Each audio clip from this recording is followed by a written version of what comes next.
Checking audio. See if everything is working. Working.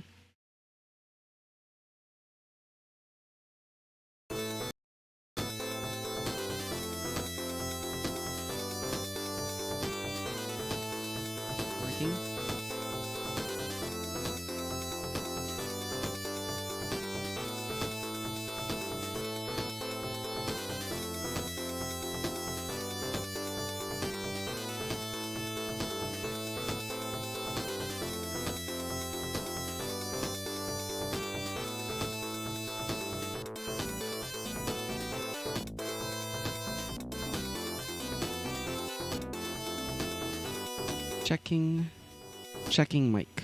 Okay.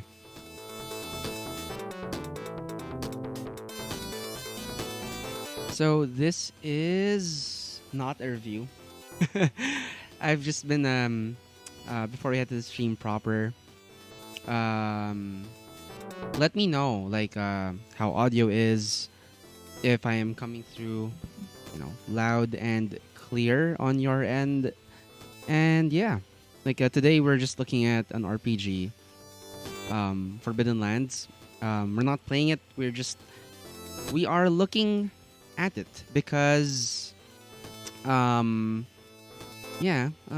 got questions, and it's like I've read through the player's handbook and game master's guide, and it's just been an inspiration.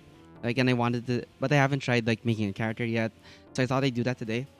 Try to put a character together, talk about like what I've liked about Forbidden Lands, and why it's inspired me, like in terms of um, uh, taking a lot of cues from it when it comes to designing my own um my own RPG, which is called Daluyong, which is about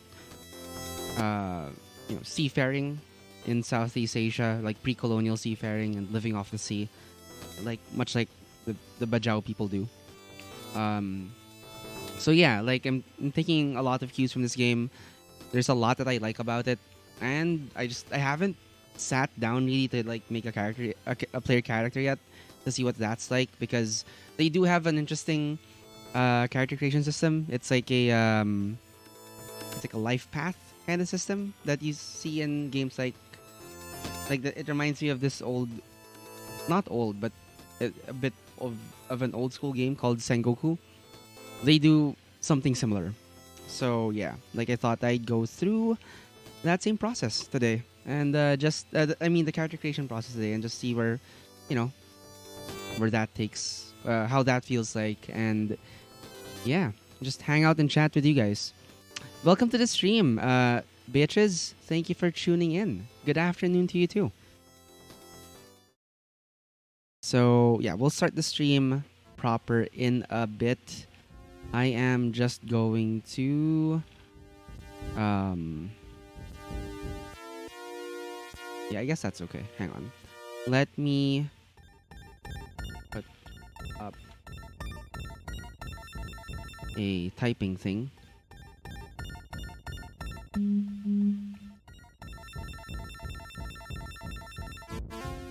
So, we can process. So we can process. I can note down. I can actually note down like whatever it is that we do today.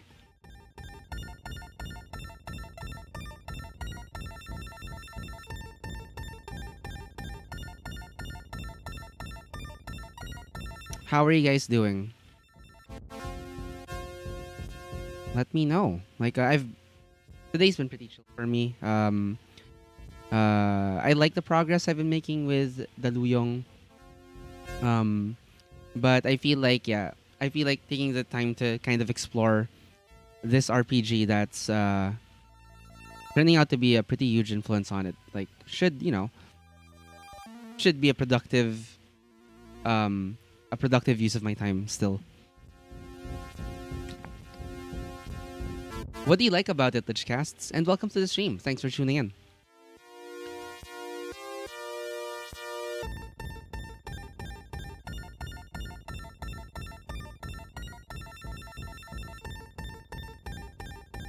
trying to survive your shift. Good luck. Wish you the best.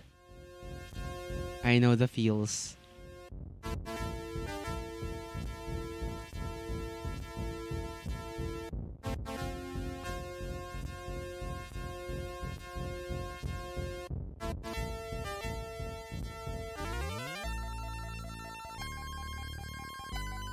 I'm yeah, I have work today too, but I start at 10:30. So I thought, why not like stream now? Because I didn't get to stream yesterday. I told people last Monday that I was gonna stream yesterday, but I didn't get around to it. I paid a visit to one of my oldest friends instead, because he just gave birth to a wonderful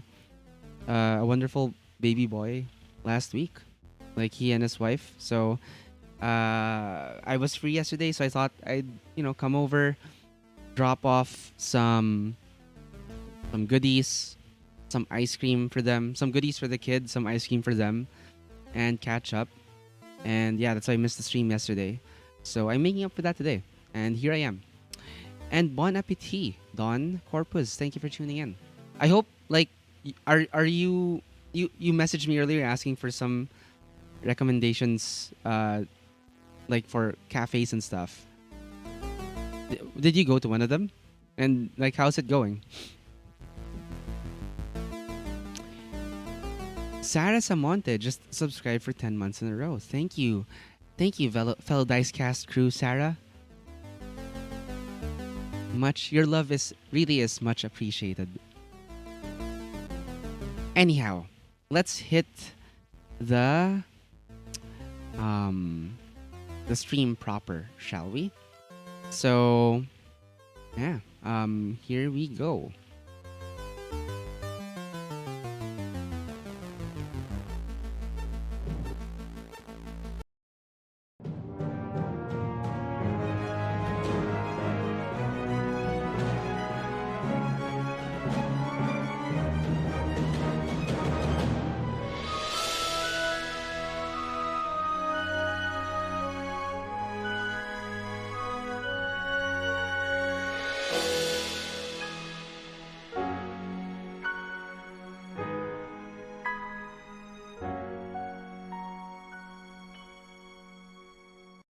All right. So before we get started with anything today, this just dropped a couple of days ago.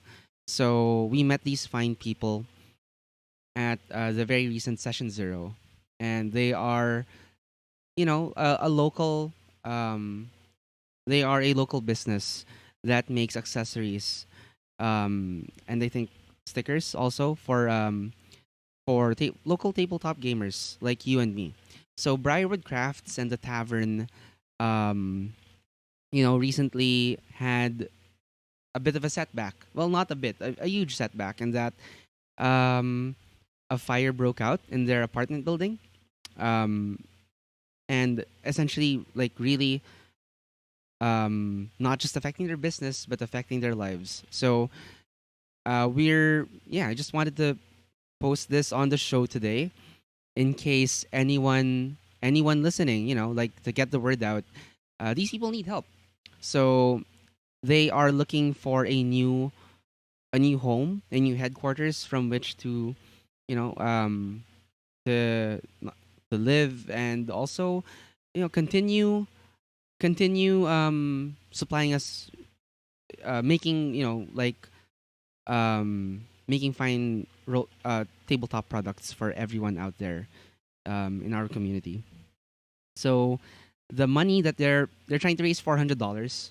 What is that in Philippine pesos? That's like, I think 20, right? I think around 20,000. So that goes, and I mean, really, that's like not a lot. That's really just enough for people to kind of, get started again. Like, put out a down payment on a place, to rent, not even to own. So, like, it's a very, very humble amount, and I hope that we can all extend a hand. So we're working on some things on our end to try and help. Um, uh, but much like we did with with dudes versus cancer, like perhaps a charity stream coming up soon, something like that. But yeah, that's not up yet. We're still working on it. Hopefully, though, someone out there watching, yeah, if you can help, please do. So this just got created 2 hours ago, but the actual fire happened like 5 days ago, September 20. So yeah, they're just trying to get you know put money together to be able to afford rent. Um, they lost some like basic living needs in terms of beds, tables, chairs. Um, Also living expenses to help them get back on their feet because they need to eat, and yeah, like they need to stay stay healthy. So for food and medicine and stuff, and they they have pets, so part of that money will also go towards yeah, keeping their cats alive and healthy throughout the process. So whatever's left over from those necessities will be used uh for helping their business out. So for materials for both Briarwood and Tavern, which I think were affected.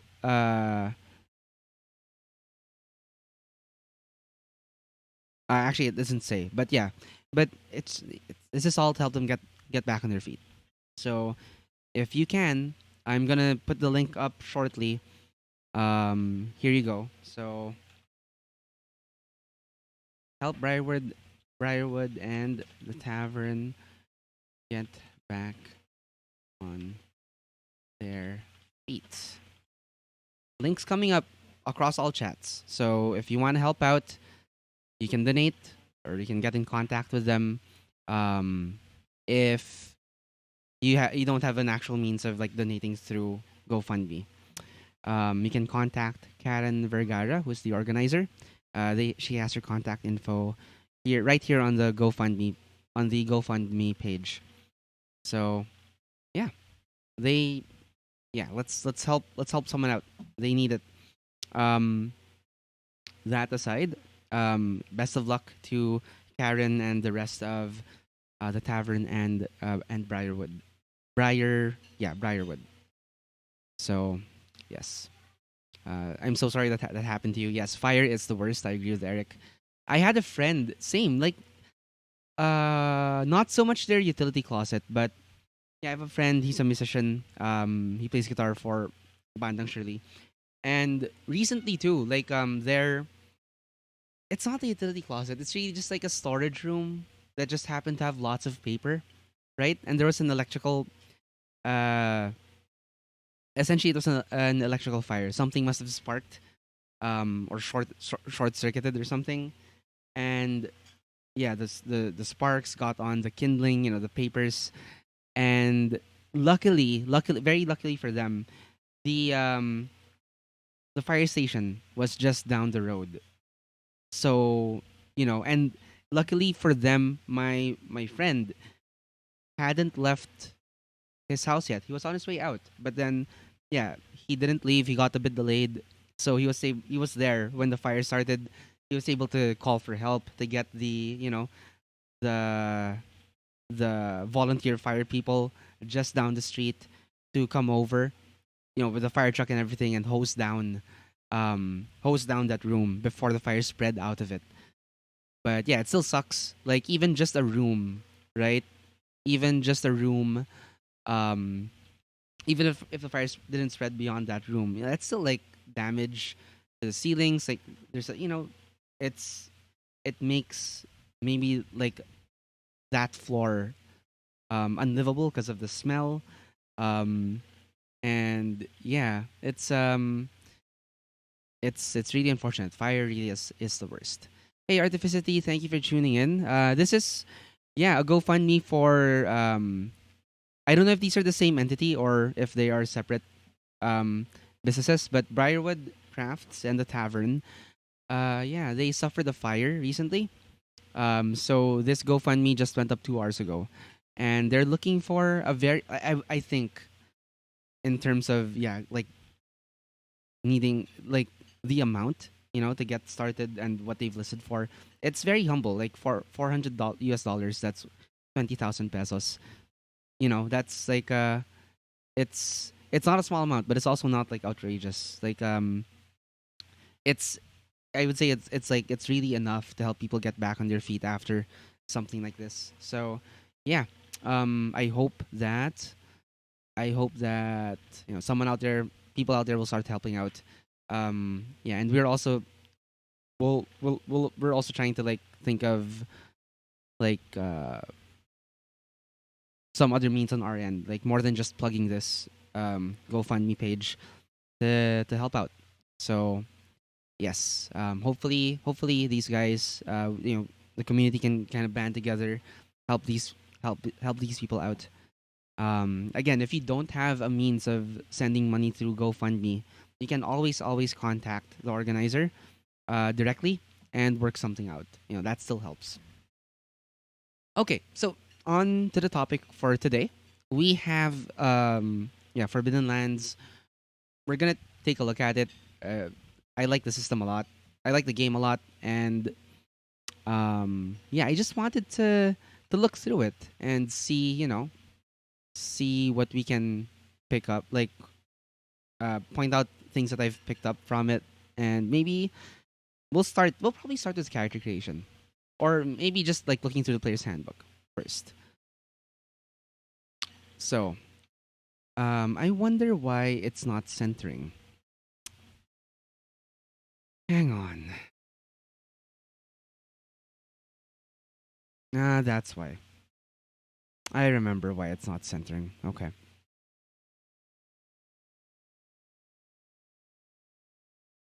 Okay. There we go. Oh, thanks. I worked on this last night.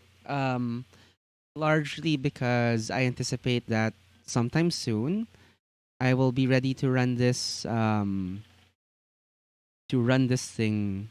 online. And yeah, hopefully, find some players and make a stream of it over here on Dicecast. So we will see how that goes. Um, we will see how that goes.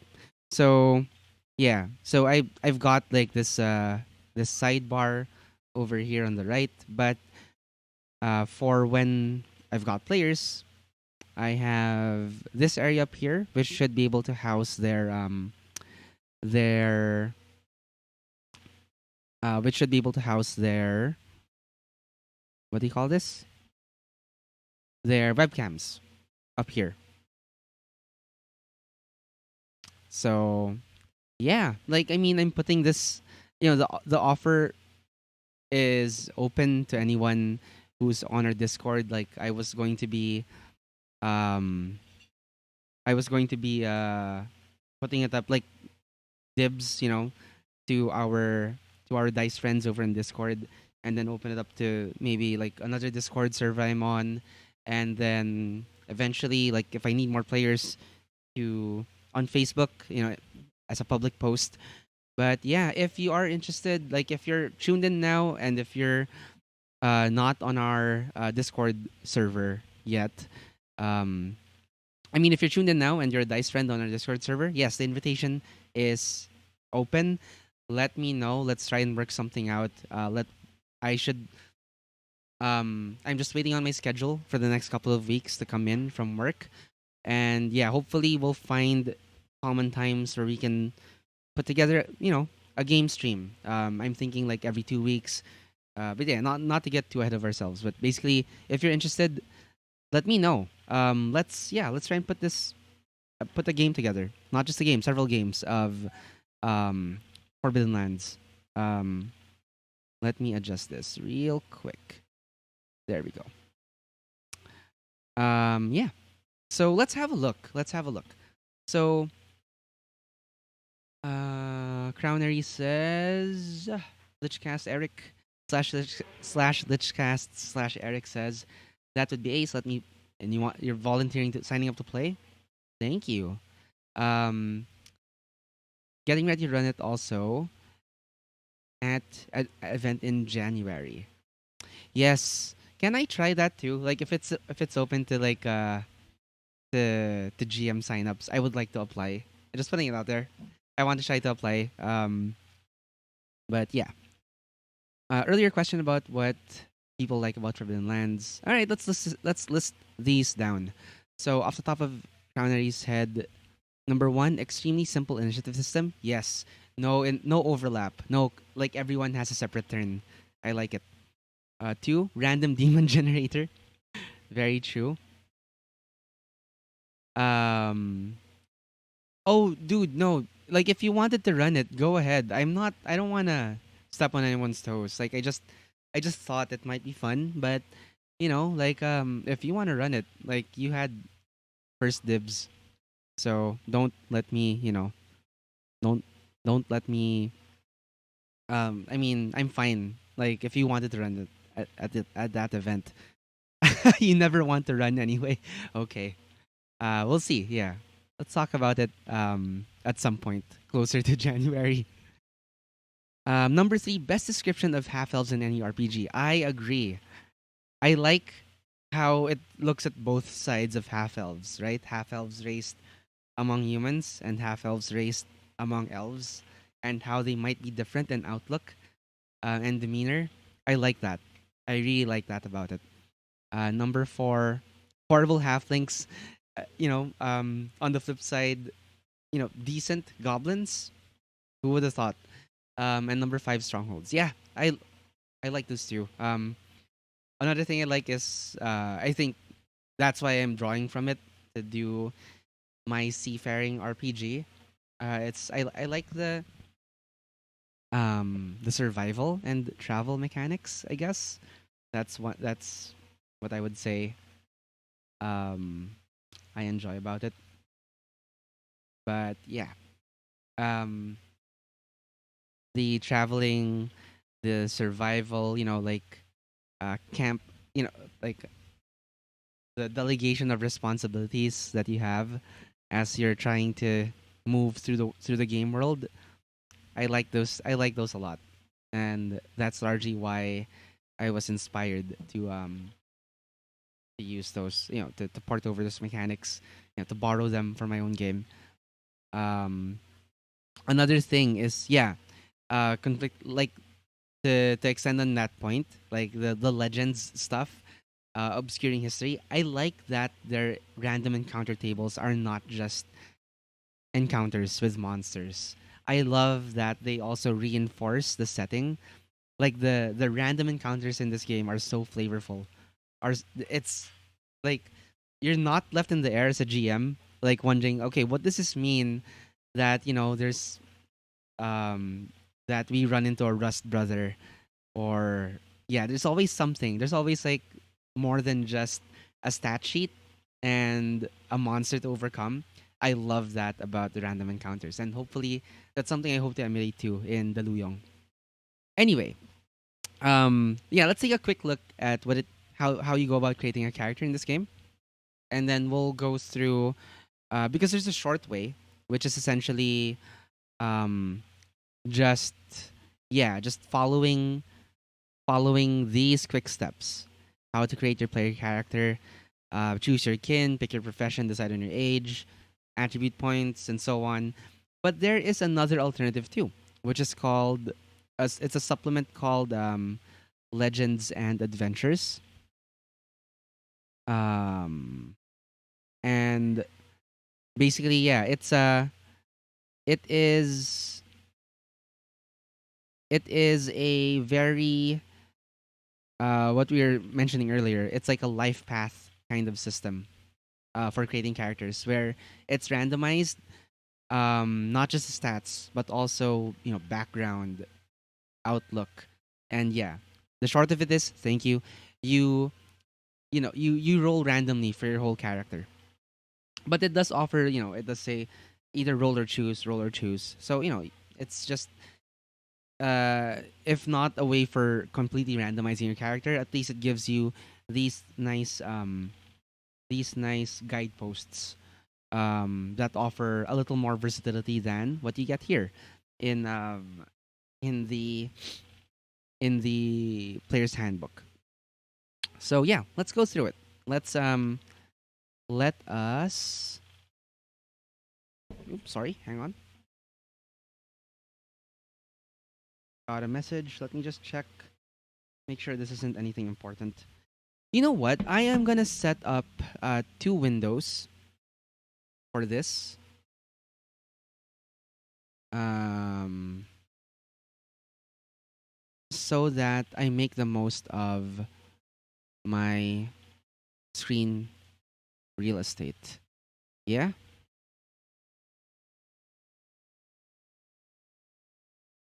So hang on real quick.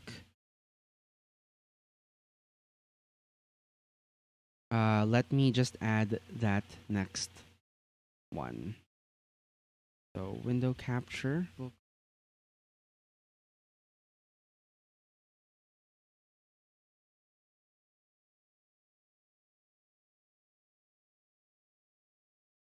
right.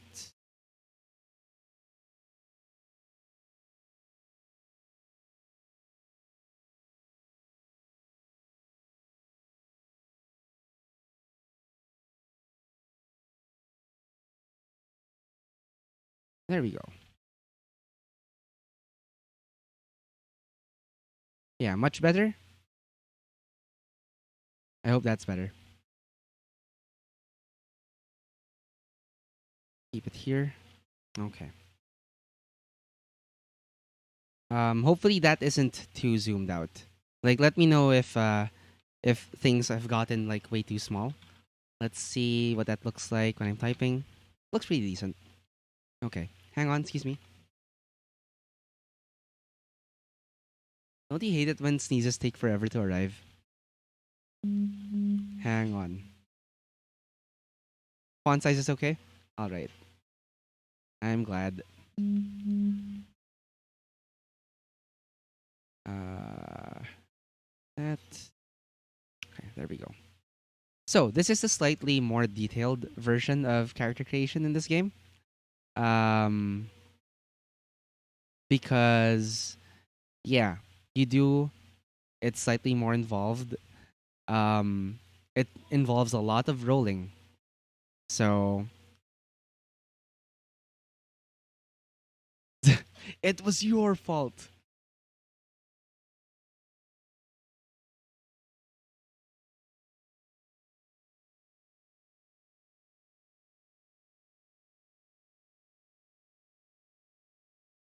Oh, there we go. Yeah. So if you need a refresher on how to help with Briarwood Crafts and the Tavern, you can type exclamation fire in chat over on both YouTube and Twitch. Okay. For those of you on Facebook, you can just scroll up in the comments section, go to one of the um, yeah, I think it's the only like comment from our like Dicecast official page in the comment section so far, so you can check it out there. All right. No, we're not creating a demon. We are creating a. We'll get to that later. Yeah, like I like the idea. We should feature that too. Um, let me just. let- How large is large? Okay, not too large. So let's yeah, let's get to it. Let us roll our characters.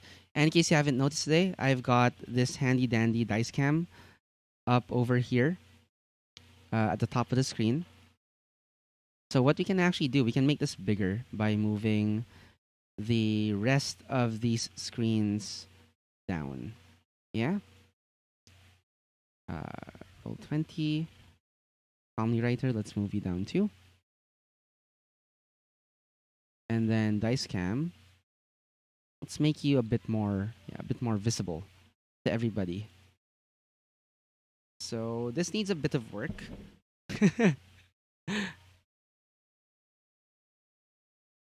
Massum Mass Massum Das the Mass is just a killer. We'll keep that in reserve. I'll scroll up in chat and we'll generate that demon later on, I guess. Sure. Um all right, so we've got our dice cam over here. Um We've got our blank sheet on the right, and yeah, let's create a character. So roll or choose on the table for your kin on page 3, and then whatever we get, we will write down the kin talent from the player's handbook. So okay, yes, so there are kin is essentially your race. You have, humans, elves. I like elves here. They are like, for any of you who are fans of Steven Universe, like elves are gonna feel so, like the crystal gems, because elves are born from and store their life force in rubies. Um and yeah, it's a nice little bit of, Steven Universe fandom, whatever. I don't think they did that because they're fans of Steven Universe, but I just like it because I am a Steven Universe fan. So hey, welcome to the stream, Santagoy. Yeah, let's get this over with. So yeah, humans, elves, half elves. I think, what are they called when they were raised by elves? I'm trying to remember. You're either, ah, what is the name for that? Uh, what is the name for that? Elven Spring. Thank you. And the name for elves raised, half elves rather, raised among men is, what was that? Um,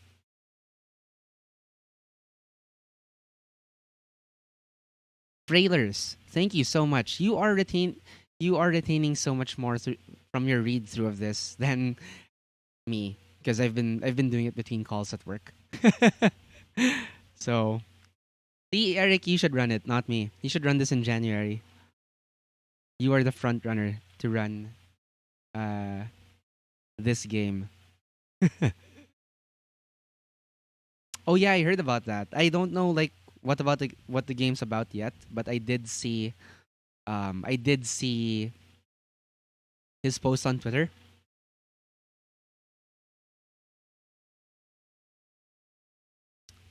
Hey Maury, thank you for tuning in. Hello also to Erwin. Ah, I knew this would get your attention. Um all right, let's go, let's go. Let's roll. Page 3. Okay, let's roll for kin. This is a uh yeah, like a D6 roll. So one's digit is blue, ten's digit is red. So that is,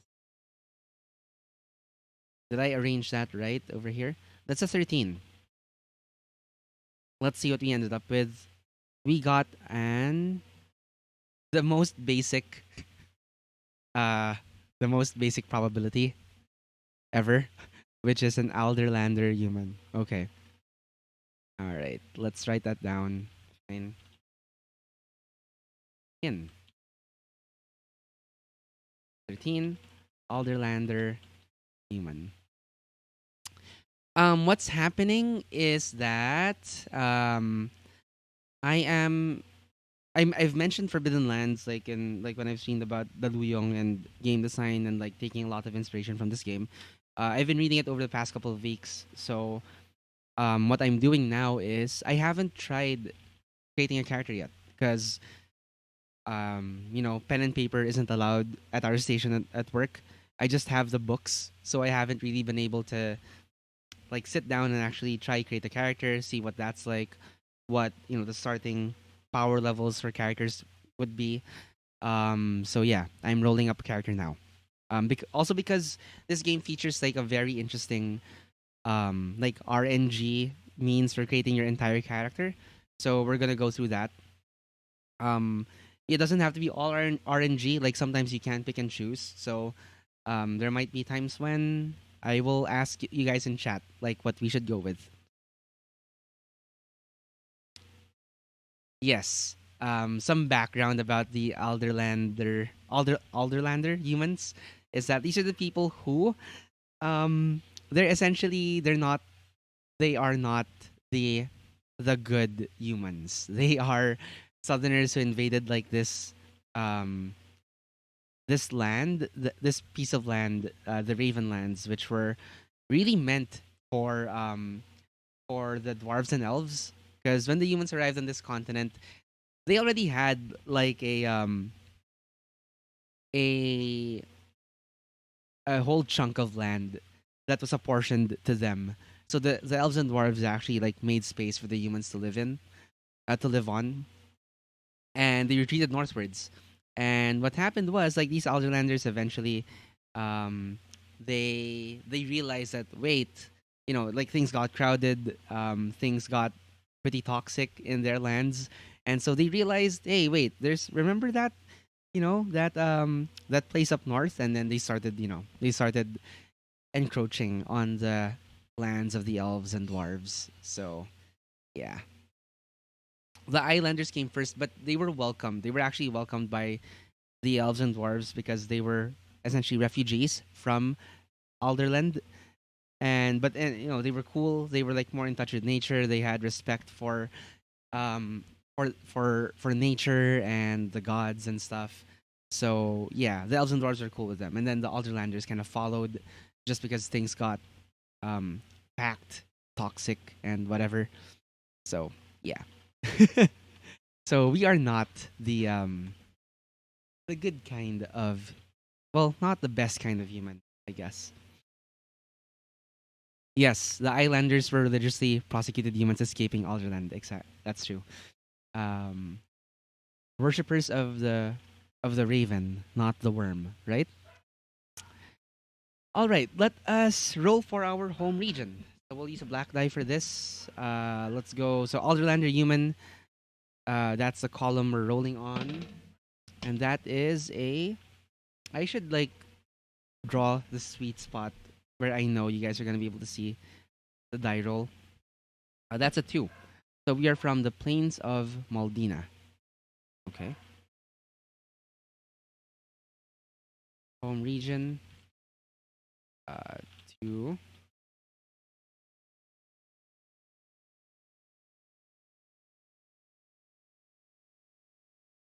Maldina.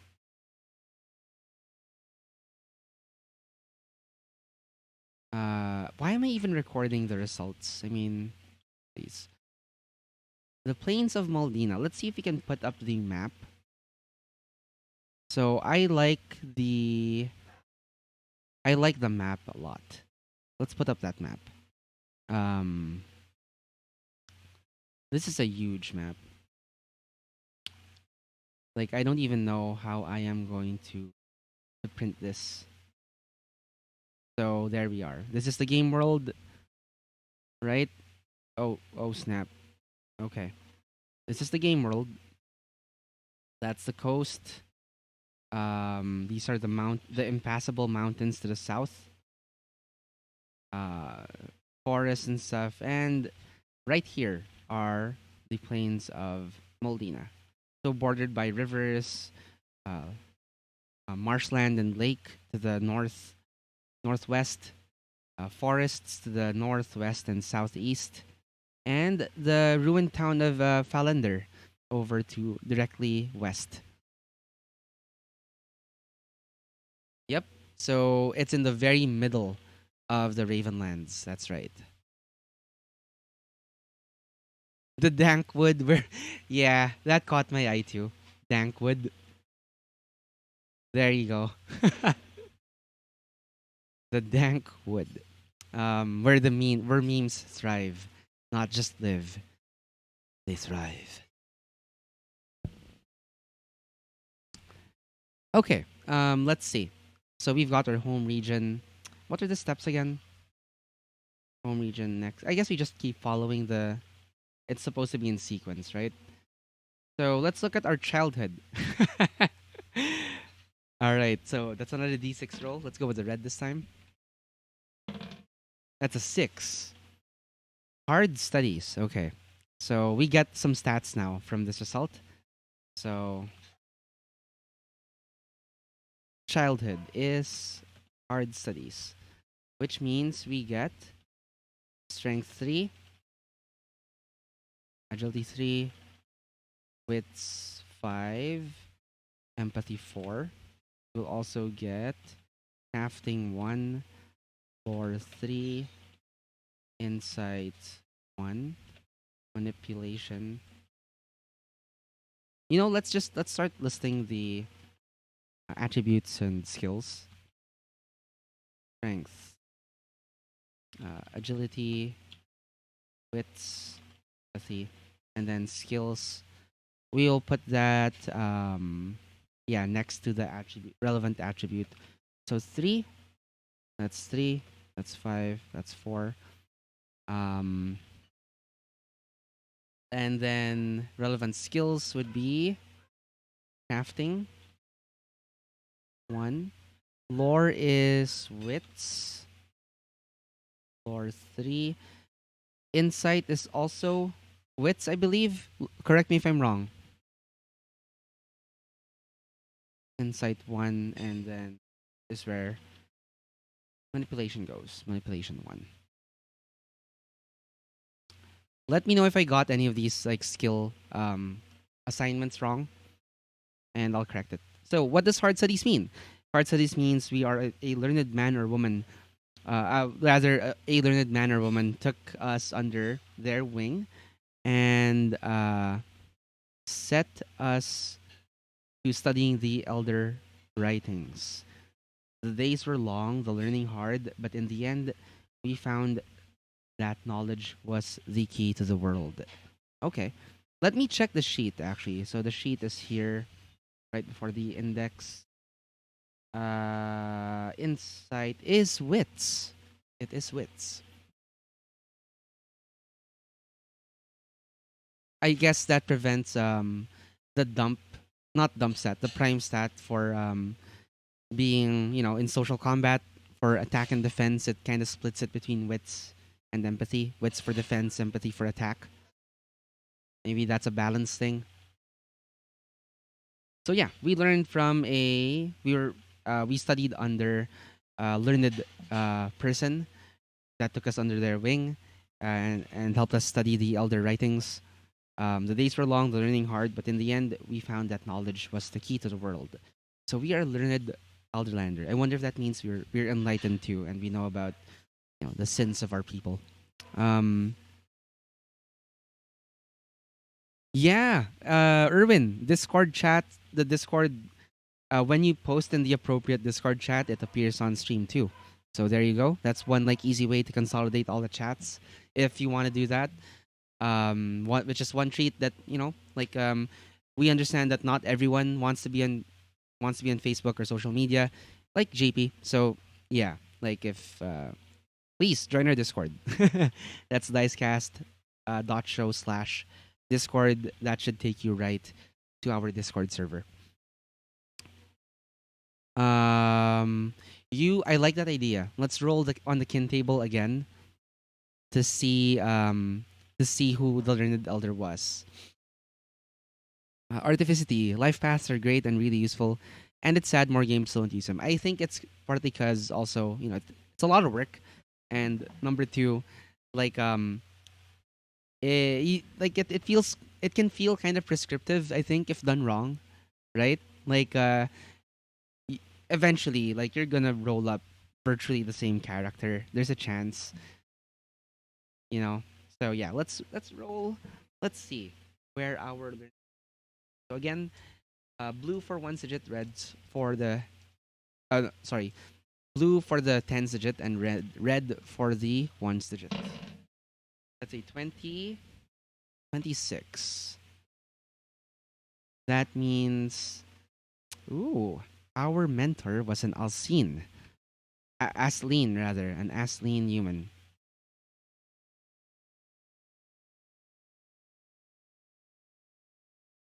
Interesting. So the Asleen are people from uh what the the western part of the world, right? Like it's a region that is dominated by essentially a large volcano that erupts every so often. So it's like cycle of destruction and like golden ages because of all the fertility that volcanic ash gives the soil.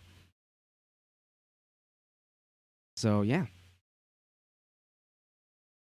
that's true. That's true. It does provide like a quick way for people to get a character together. That's the main advantage of it, really. Um, all right, let's go on to the next part. Yeah, this I have a feeling this guy is like a better, a better Alderlander. Um, we're done with childhood. Let's go with profession. So page 15. Here we go. So again, red is the ones digit, blue is the tens. 33. 33 is a hunter. I like it. I like it. Oh, I forgot. We should list down what the kin talent is. So we know. So you guys understand like what exactly humans get. So the talent is adaptive.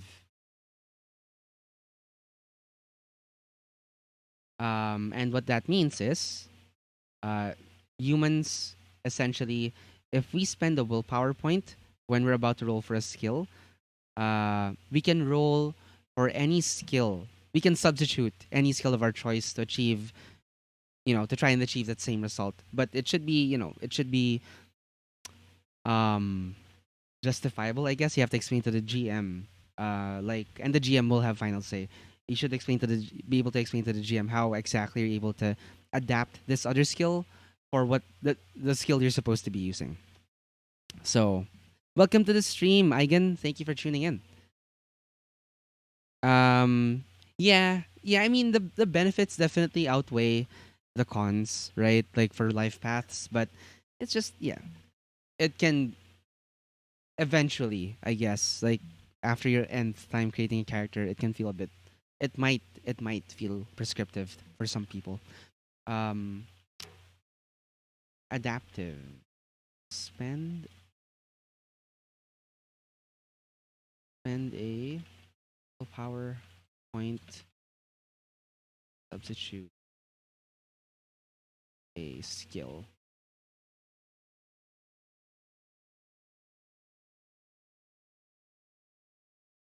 I'll just I'll just leave the name. um, in talent. Um, then let's show you what the hunter profession is all about. Scroll up. Let's get to the hunter.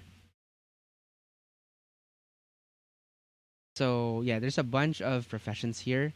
You have the druid, the fighter, the hunter, minstrel, um, peddler, rider, rogue, and sorcerer. Sorcerers look pretty rare. There's a really low chance you'll roll for a sorcerer. I guess the most common seem to be fighters and hunters.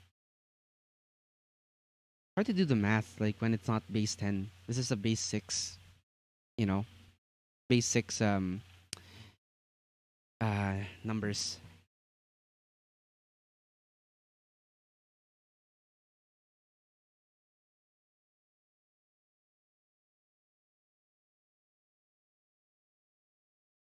Yeah, definitely doesn't hurt to have like a life paths in game. That's true.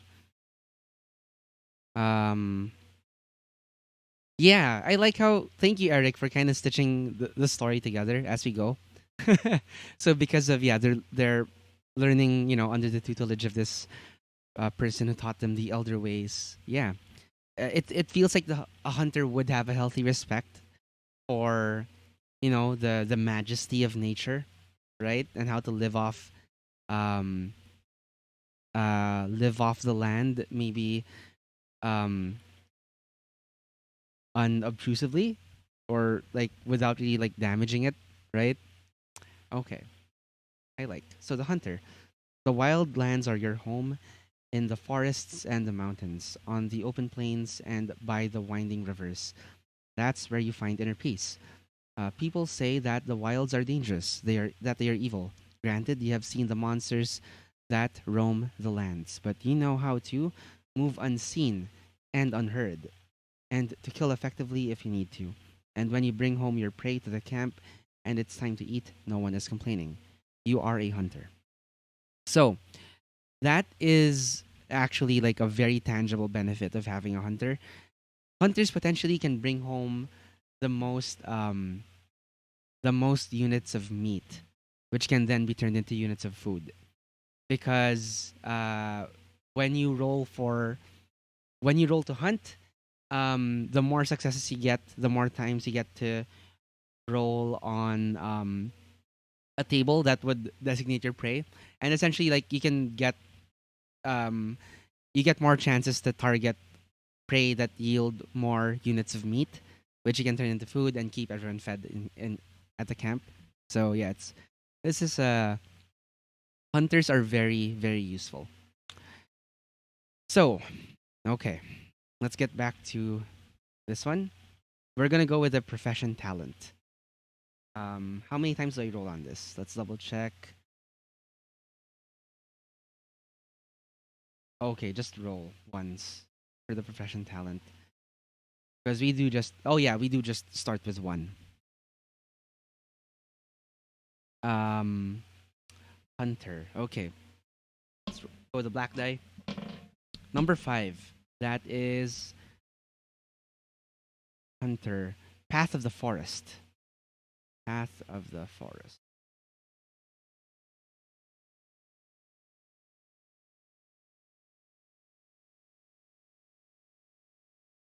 What that is?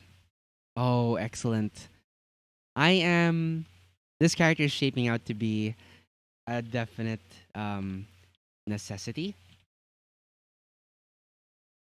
Um, a definite necessity for, or not just maybe not a necessity, but someone very handy to have in an adventuring party. Path of the Forest. What that does is, it makes you a master at surviving in the wilderness. So it comes in really handy during journeys or when the party is journeying throughout the Forbidden Lands. So rank one is when you forage, hunt, or lead the way. You succeed automatically if you spend a willpower point. You can roll first and then spend a point if you fail. Yes, I'm a Dun. I am essentially is the proper pronunciation Dunedan? Dunedane? I'm not sure, but yeah, I am I am one of the descendants of Numenor, pretty much. Um, all right, Dunedan. Yeah, Dunedan sounds more right, I guess. Formative events. Let's go with. All right, let's see what we get. Black die. Number six. Hunted for a lord. So one of the at some point, um, a nobleman noticed my skills and hired me as their forester. I lived a good life, half the time in comfort in the lord's castle, the rest of the time hunting in the woods. Ooh.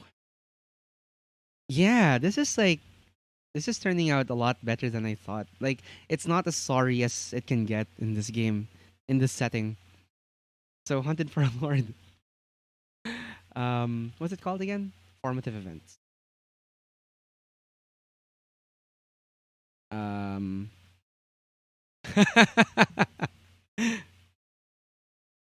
hey, no problem. Thanks for dropping by, Irwin. Yeah, no, it's my pleasure to kind of preview this on stream. For those of you who don't have it yet, yeah, Eric is the random table, the RNG interpreter. Okay, formative event. What is it again? Hunted for Lord.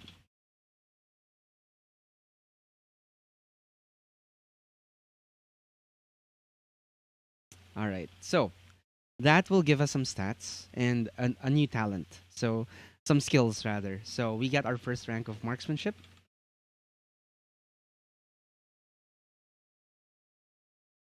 Another rank of insight. I'm doing this right, right? So like insight one says means I add another rank of insight,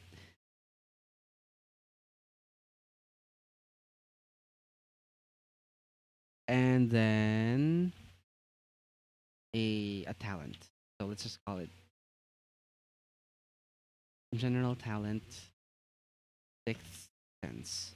So what does that do? Let's find out.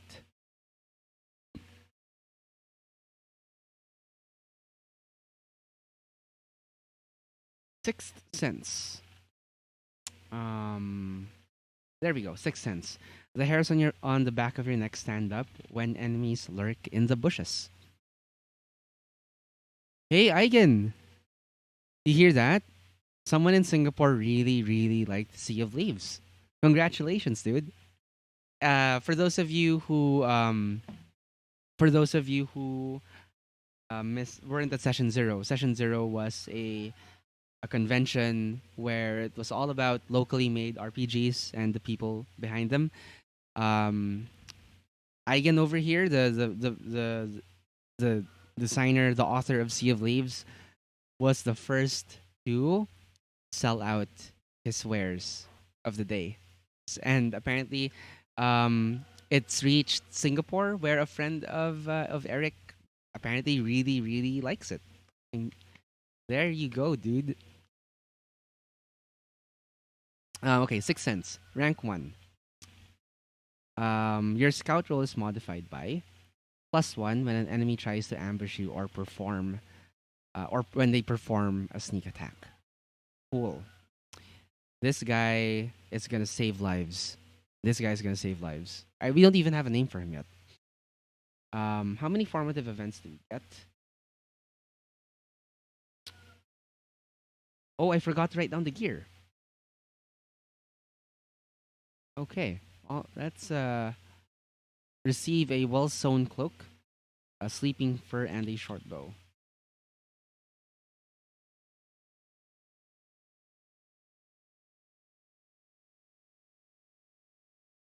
Here,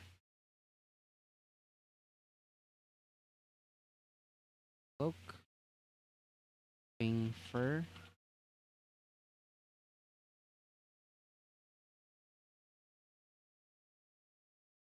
What's the next thing?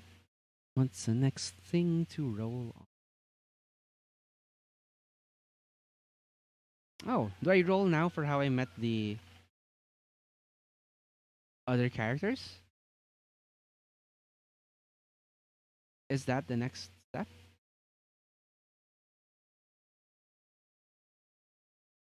Okay, so we are now. So after this step, after formative events in in our profession, we're actually that's actually like kind of it apparently. Um, so we should be all set to play. I think at this point. That's why the next step was to uh roll how we've met other characters, the other characters in the party. But yeah, we have to pick our age. So if we want to go with the young, um, we go straight to step 10, which is to redistribute one attribute point of our choice, um, and go up to a maximum of 6 in the key attribute of our kin. I think for humans, what is the key attribute for humans? Uh, blah, blah, blah, blah, blah. Okay, humans. Key attribute is empathy. So we're gonna put an asterisk there, just so we don't forget. Um, roll once on the table. How did you meet? Okay, that's after redistributing attribute points, and then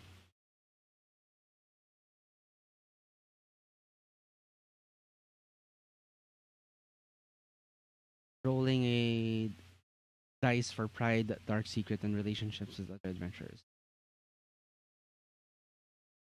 Start the game with silver and resource dice according to profession, and that is that. And this is where you like pick out on the map, anywhere on the map that you want to start in, and just start journeying from there. Whether towards civilization, like a village, or towards adventuring sites or castles that you see on the horizon. So, hmm. Okay, I think we should go for old just to kind of maximize, just to um maximize what yeah um what we can do with this RNG. So we're gonna go all the way from young to adult to old. You put a village sticker where the game starts. Yeah, I think that's for um the first village, right? Like the one that's detailed in the game master's guide. Like that's the recommended first village too that you kind of put down next to a body of water, if I recall correctly. But yeah, so let's go. We are going to right. We're going to roll up adult now. So lower an attribute of your choosing by 1 point, and then you can choose whether you want to start the game as an adult and go to step 10, or if you want to roll once more for formative events and become old. Okay, no, here. So roll. I can roll once more for a formative event, and then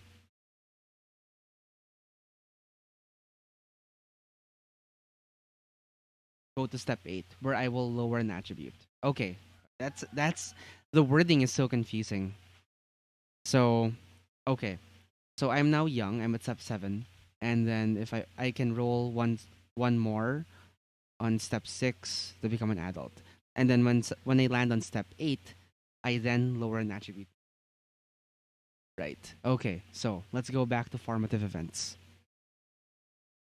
Um,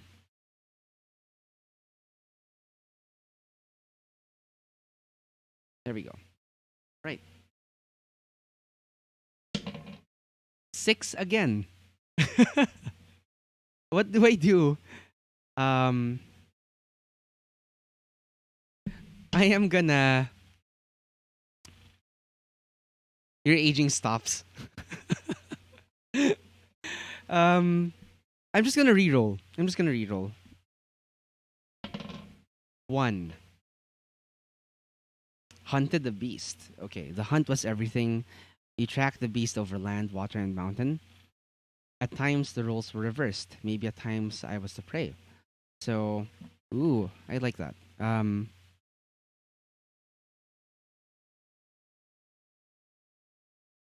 That is a nice event.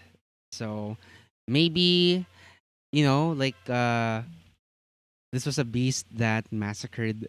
It's the demon Medesmutastas, and it massacred the household of my lord, and I hunted them all over the land.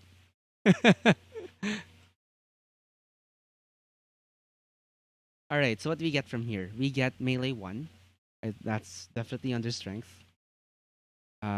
Scouting. Where does scouting fall under?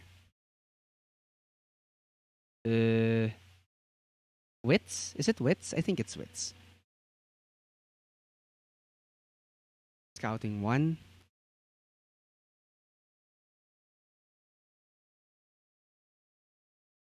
Open a Discord channel for people to post their old characters as well. For whenever I'm able to put together a table. I guess. I am also thinking of hosting it on Roll20. Um, I know that people might have mixed feelings about that, but I don't see any other way to kind of consolidate all our roles in one place and have a common map that people can reference, you know,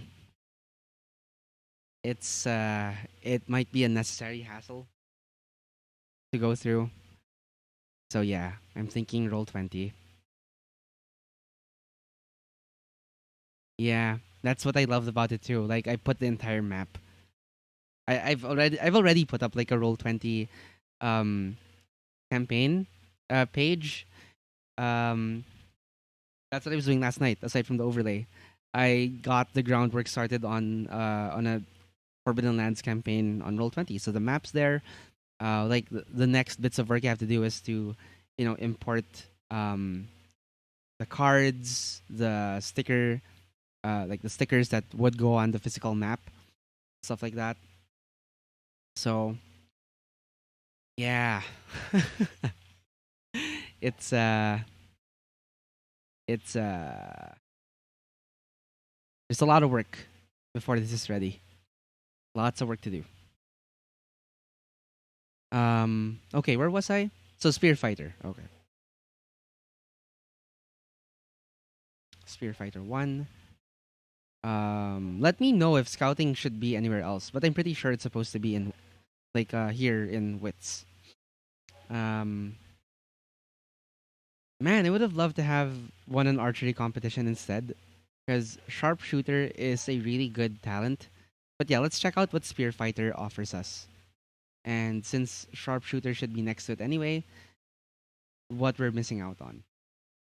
Okay, spear fighter. So we get a +1 when we attack with a spear, pike, halberd, or trident. Halberd sounds good because that has the hooked quality, which lets us uh like more effectively um or not more yeah more effectively trip our opponents um before the and if they're a shorter weapon range, we can kind of do it before. I guess we would be able to kind of do it before they get in range of us. I don't know, I'm not too sure about that, but basically, yeah, halberd has the hooked quality. So thank you for checking. Yeah, scouting is indeed in woods. Sharpshooter though, this is, oh no, I was thinking of where is that? Fast fast shooter. This is I wonder if this is on any of the random tables. Is it under the fighter one perhaps? No. Is it under rogue?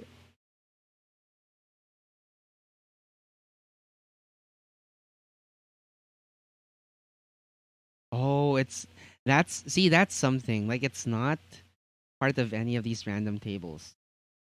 Because if I were playing an archer type person, I would be going with fast shooter. Because in this game, you have so action economy goes like this. Every turn you have a slow action and a fast action.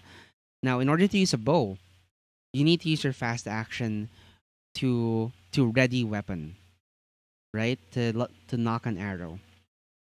Another fast action, like just not for archers, but let's say you're using a heavy weapon, you can use a fast action to do um, swing, which is it's getting some backswing in before actually attacking with your slow action, which gives you I think like +1 to damage or something, or to the roll itself. But yeah, that's one feature of heavy weapons. But for ranged weapons, you need to take a fast action before to ready it before you shoot with your slow action. So that I would choose this over sharpshooter. Like to be honest, and I'm kind of surprised that it's not on the hunter uh the hunter formative events at all. Like you can't start with fast shooter anywhere. In fact, interesting. Okay, so okay. All right. So what we receive. So we've listed down spear fighter. We receive some gear too, which is a short spear and bear trap. Traps also work in like when you're trying to hunt, because you either hunt with a ranged weapon or a trap, and traps can be handy against some of the more aggressive prey, like boars and stuff. So yeah, a trap is indeed a welcome asset in terms of gear. So, um, let's go back to here. So we have already rolled once more informative events, and as an adult, we have to lower one attribute. I am going to lower empathy by one, bring it down to three. We don't really need empathy. Um, and yeah, let us do. Let's bring him up to old. Or no, I kind of like this already. Or yeah, just for the sake of trying this out, we're gonna bring this dude up to old. So we are going to roll another formative event for this hunter and see where life takes him. 4. Won an archery competition. Okay. So someone answer me please. Like do I so it says here marksmanship 2. Do I increase my marksmanship by 2 or increase it up to 2? Because when I got insight 1, I increase it by 1. Let me see if there are instructions up here.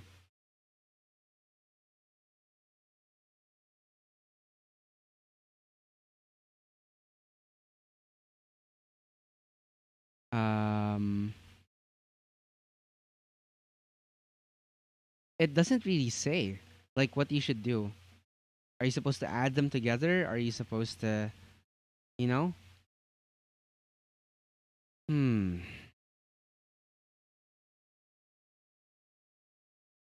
Hmm, hmm, hmm. I'm gonna just go with adding ranks, I guess. So yeah, this is one an archery competition.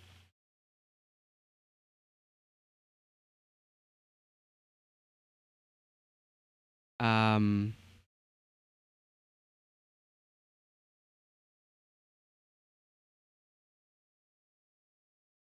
old. Um, so yeah, one an archery competition. We realized eventually, not early on, because they're old at this point, that they had a natural talent for archery and set out to become even better. We visited a village or a castle and won an actual competition. So we get marksmanship plus 2. That's 3. Um, we get the sharpshooter talent. Um, and we receive a. We are loaded up on bows. So we get the longbow and arrows. A D12 resource die for arrows. Not bad. We also. Now we decrease another attribute by 1. Um, I think we're gonna do that for empathy again. Like he's turning out to be a very, grumpy old hunter. Um, yeah, I like. Yeah, we'll just keep adding, right? That makes sense too for me. Um, okay, so we're gonna go to the last steps of this. Um, on to yeah. At this point, we can't go any older. We're already old. We got to go to step 10. We may redistribute one attribute of our choice, and get up to a maximum of 6 um, in the key attribute of our kin or profession. What is the key attribute for hunter? Forgot to check that. Past questions. Okay, fighter. Hunter, key attribute is agility. And what does sharpshooter do again?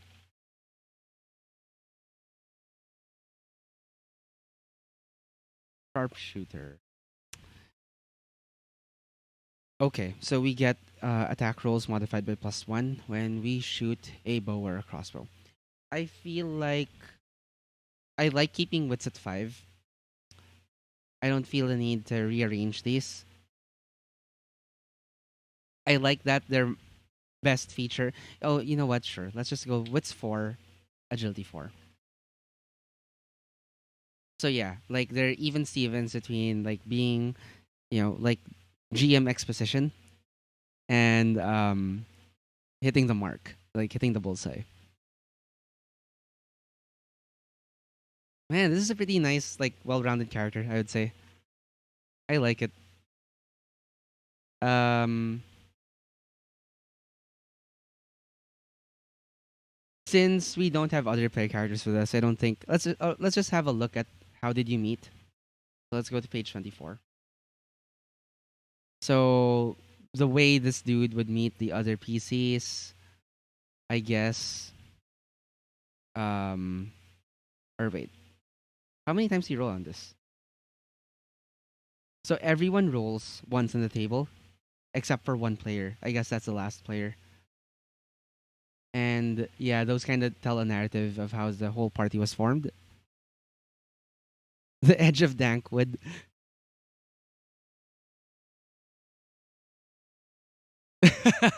That moment when you finish making a character, but are never gonna play because you're forever the GM. I know that feeling all too well.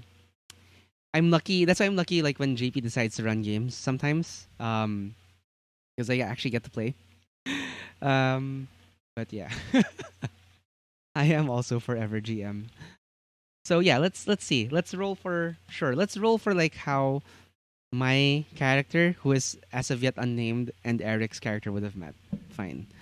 Let's go with reds for 1 digit, blue for 10 digit. 35. What is this? Mutual debt. So we don't really know how it happened, but we found ourselves owing an absurd amount of silver to someone we really did not want to put ourselves at odds with. But yeah, that was us together, and we eventually managed enough, to scrape enough silver together to pay it off. Too real, yes. um, yeah.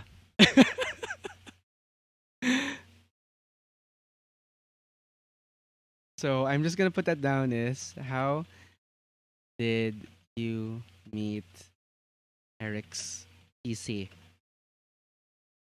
Mutual debt. Uh, okay. Yeah, that's pretty much it. That's pretty much it for character creation.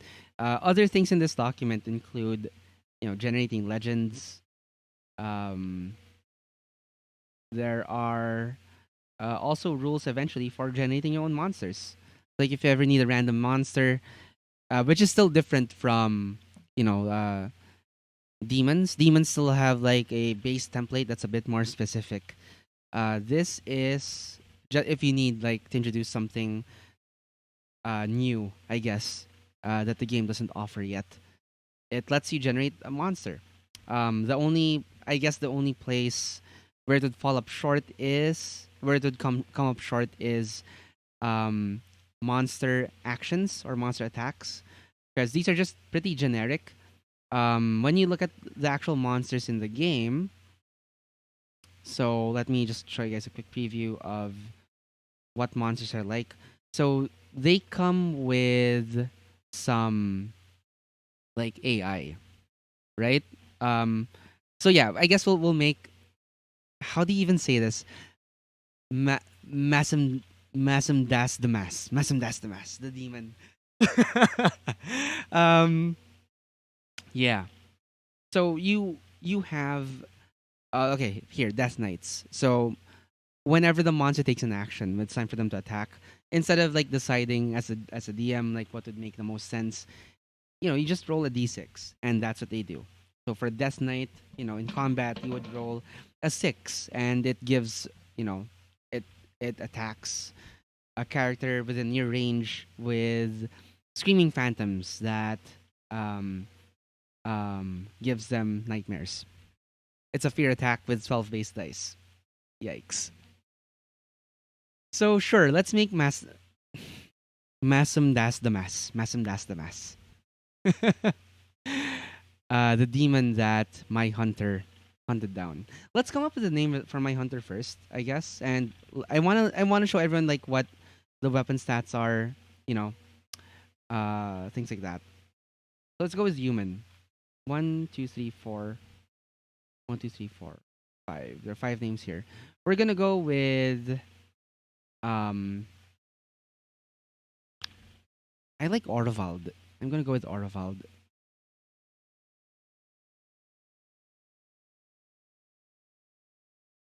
With the nickname Hunter nickname. Let's pull one from the examples too. Um, Orvald.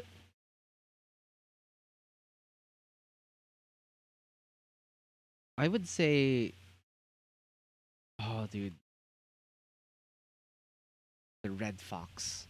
I like that because foxes are clever, right? And he's got Lord 3, he's got Wits 4. Um, maybe he has like a red cloak or something. No, that doesn't make sense. That's suicide. He has red hair that he has to keep hidden under, you know, under his camouflage, well sewn cloak. So let's roll for pride. Pride is something that your character does. Um, Essentially, you can use this to add a D12 to your roll, and D12s like work. Like upgraded dice work really awesome in this game. So whenever it hits a so yeah, like on a D6, right? A success is a 6. When you roll a D8, a success would be a 6 or a 7, but if you roll an 8, that counts as two successes. And like if you upgrade to D10, then yeah, like an 8 is still two successes, a 9 is two successes, a 10 is, did I get that right? A 10 is like three successes. Um well, basically like it keeps going up. Like you get more than just a higher chance of getting one success. You can actually get multiple successes on these upgraded dice. They escalate. So yeah. Pride. Let's roll for pride.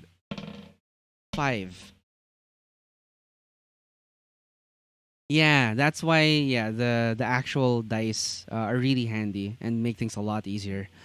Um okay, pride is the animals of the forests are your friends and do you no harm. That's why this dude has lived so long, because everything we're rolling seems to just make him more and more survivable, more of a just better at surviving. Here, pride. The animals, forests are your friends and do harm. Let's roll for a dark secret. 5. Oh, dang. Once you left a wounded friend to die in the woods to save yourself. It was his lord. I'm calling it now. He let his lord, uh, his patron die, and yeah. Do we fill out the rest of the gear? Let's see.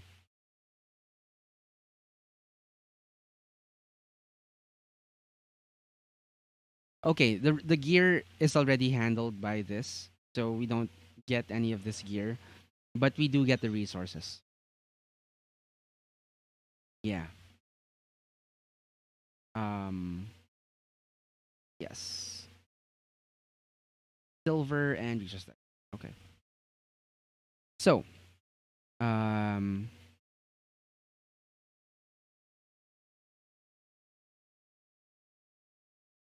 So arrows at D12.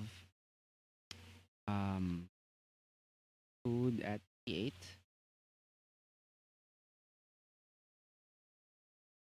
Water at D. Arrows at D12. And let's roll a D6 for silver.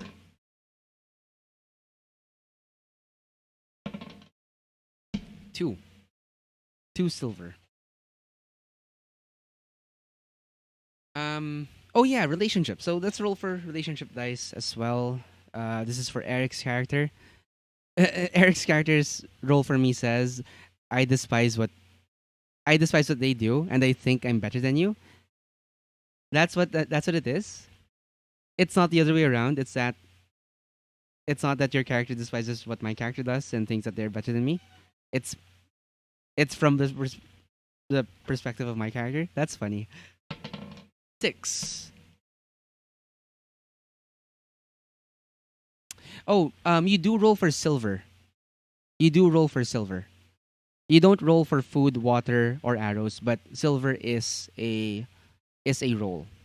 So that's like, yeah, 2 silver. I forget the exact page, but it says that you do roll for silver. Mm, okay, so yeah, relationship. Eric's PC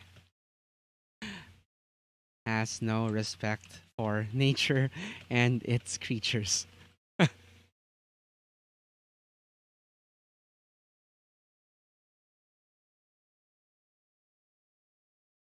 Uh, there we go. um, let's list down the gear. Let's list down what we get for all of this. All right, ranged weapons. So we actually have 2 bows. Like we have a bow for serious business and a casual bow and a bow for serious business. So let's write that down first. Short bow gets us. Why is short bow 2 separate words and long bow 1 word? Can anyone answer me that? Yes, great party dynamics. Can anyone tell me why that is? Short bow being 2 words and long bow being 1 word. Anyway, short bow. We get a. This is a 2-handed grip plus 2 bonus, 1 damage. Um, 1 damage, long range, and light. Meaning it only counts for half of an inventory slot because there is encumbrance in this game. Longbow also 2-handed. We get a also plus 2 bonus attacks. This one is also 1 damage. Oh, so this is really like more of a sniper weapon, huh? Also, short bow is apparently short range, not long. Um, and does not have the light quality. So that's 1.5 slots of inventory right there. Anything else? Okay, let's go to melee weapons. Short spear. There we go. Short spear is 1-handed. Plus 1 to attacks. 1 damage. Near range. And pointed.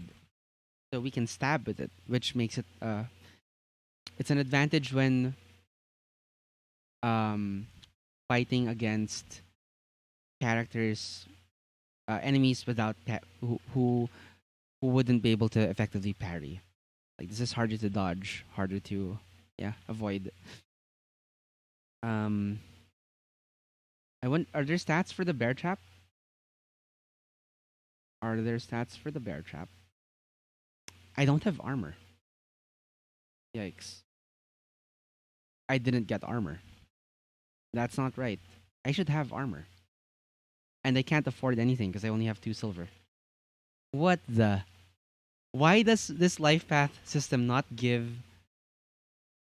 me starting armor? Is there anything under hunter that would have given me armor? Throwing spear, bear trap, short spear, bear trap, throwing spear, dagger, mount, staff, longbow, D12 arrows, 10 cauldron knife. None of it gives armor. That is not right. I don't even have stealth to, sneak around when I'm unarmored. I just don't have armor. That kind of sucks. Aba- True Dex build abandons all clothing. um, I think I think I know why. Let's just say it went into paying for that debt, shall we? That's why. Yeah, that's why my dude does not have armor. He's gonna rely so heavily on arrows, on staying out of range. Your character better be a fighter, Eric. Jeez, don't even have a shield. That sucks. Can I trade my well sewn cloak in for armor? Let's look at the where is the gear? Maybe I can trade. I'll trade something in for something else. Okay, here we go. Buildings. Where the goods?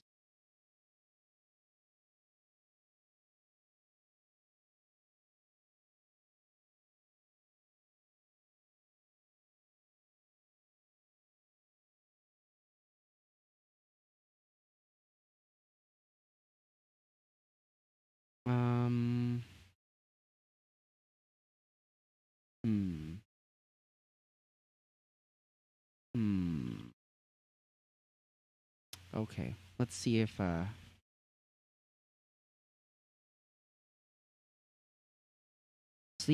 want to trade in my sleeping fur or oh, you're a passive poison rogue. Okay, so we're both fragile, but at least you have armor. I want to see if I can trade in my sleeping fur and Balsam cloak or to make enough. There we go. Sleeping fur is 3 silver. 1, 2, 3, 4. 1, 2. It's handy on cold days though. Damn it. Ah,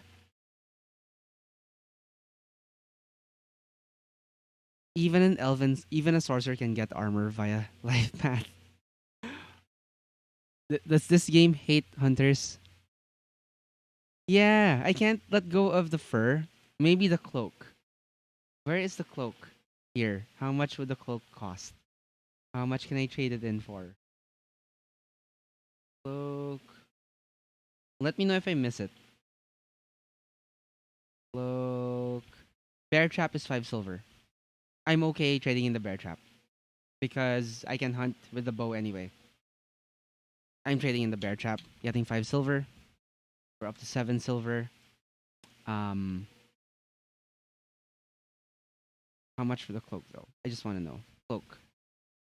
Where is the cloak?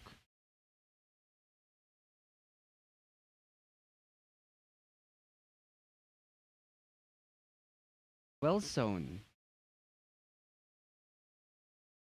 Maybe that brings it up.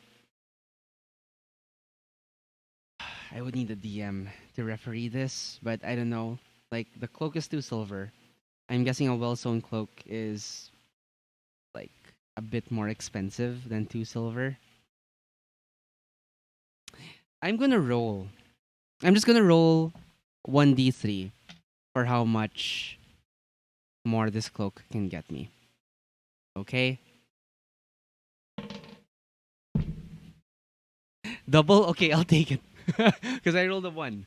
Um, fine, I'll take double. That's 4 silver. I'm gonna be up to 11 silver. Fine, it's just 1 silver more. That'd be 3 silver. That's 10 silver. Fine. So I am down. a well-sewn cloak as well. So, all right, let's get us. What armor can we get?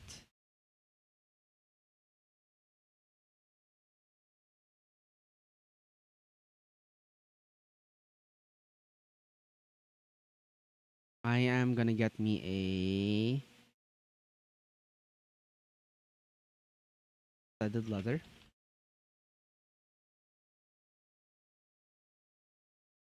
That is armor rating 3. I am also gonna get.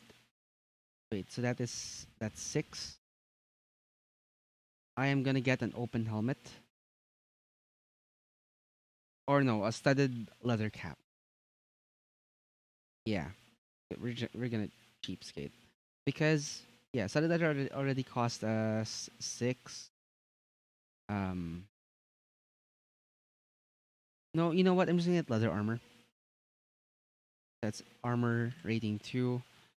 That's gonna cost 4, so we're down to 6. I'm gonna get a an open helmet. Oh, no, that costs 8. Fine, studded leather cap. That's AR1 light. Um, I mean, this goes without saying that it's for the body, but I'll just write it down. Um, how much did it cost? 3. We're down to 3 silver. Can I get a shield? I can't get a shield. All right. You have 9. Ugh. So unfair. I like having. I should probably sell one of these bows, but I kind of like the idea of having two bows for different occasions. You know. How much would it be? How much should this be? A short bow. Actually, I could trade this for a small shield, I guess. Yeah, fine. I'll trade this for a small shield.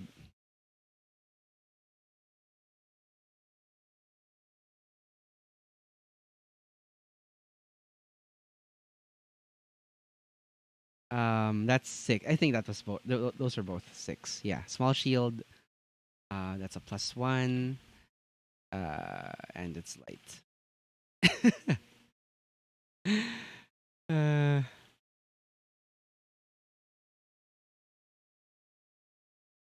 maybe, maybe I just need all the gear, and I end up with 3 silver too. Okay, I like this. I'm fine with this. Like, yeah, this is good.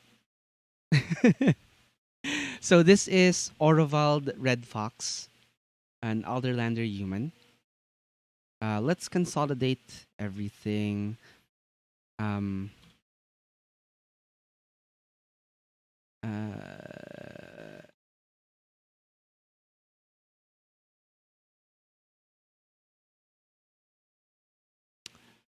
let us.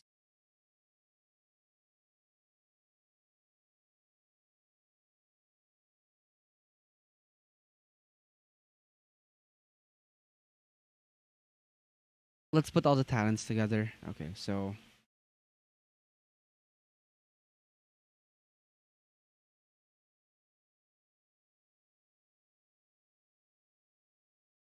um, adaptive.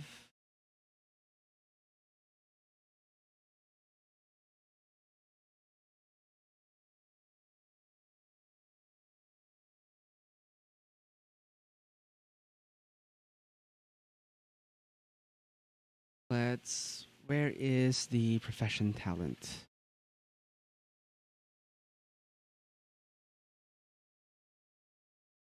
General talents are down there. Hunter profession.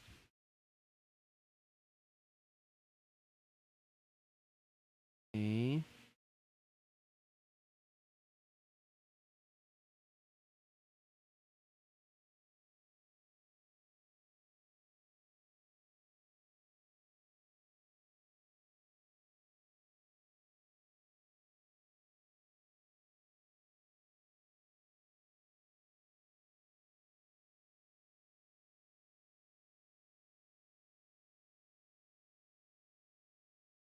Okay.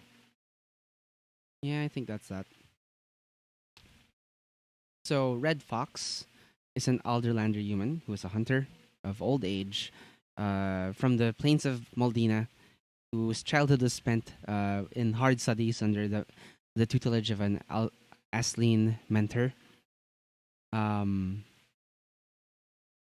yeah, rolling banes and push dice will break gear, but I think um, yeah, longbow will have I guess two chances to not break. It should be okay. um, yeah. So his whose pride is that the animals of the forest are my friends and do me no harm. I don't have animal handling. And whose dark secret is that he left a friend to die in the woods to save himself.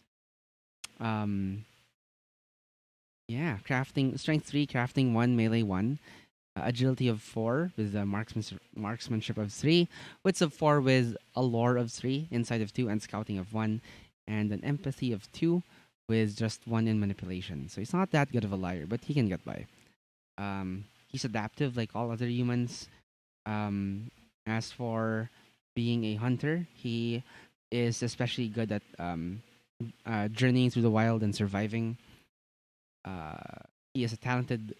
Uh, he is exceptionally good with bows because of sharpshooter 1. At detecting danger and ambushes because of sixth sense, and also handy with a spear when things get hairy and up close. Um, what do those die ratings mean? Oh yeah, here the resource dice. Okay, I'll explain shortly. The way resources are used in this game, you don't have like a total number of units. Units are used instead, like in the stronghold game, right? Like when you're storing lots and lots, like wagon loads of stuff. Like 1 unit of food is a full wagon of food, essentially. Now, the way you do things on the individual level is that you use a die rating. Um, Whenever you make camp, for example, to use and you eat food, because you do need to eat food once per day. Um, you you roll a d8, and whenever you use a resource, you roll that the die rating, and um, if it comes up 1 or 2 as a 1 or a 2, then that means that you downgrade it to the next die. So let's say if you're making camp and Red Fox was eating, decided to dig into his rations and eat some of his food, which is rated D8. Yeah, he's good. Like he's all right here. The die doesn't decrease. But let's say he rolls a 1 or a 2, that D8 is going to be downgraded to a D6. And so the next time he eats food, he consumes food, he rolls this again. That's a 2. That D6 doesn't. It's the bottom of the barrel. So that means he's out of food at this point. Like if if you rolled a 1 or a 2, yeah, you are out. So that's how resources work. Same for arrows. Whenever you fire an arrow, actually gonna have to roll. And okay, so whenever you fire an arrow, you're gonna roll um, that d12 and see, you know, how fast your quiver depletes. The black hack. I'm not familiar with that. What is the black hack?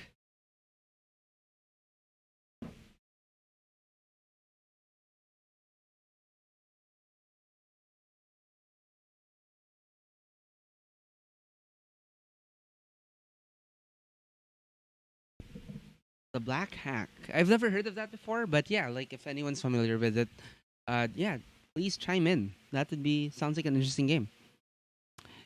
It's an OSR game based on okay, cool, cool, cool, cool. So yeah, the only resource that you do keep count of like on an individual level is silver. So there you go. It's only when you don't like roll dice around with. Um, yeah. So that is it for Orovald. What we're gonna do? Well, Eric's been requesting this, and yeah, let's just do it. Let's roll for the demon. Um, Massam das Damas.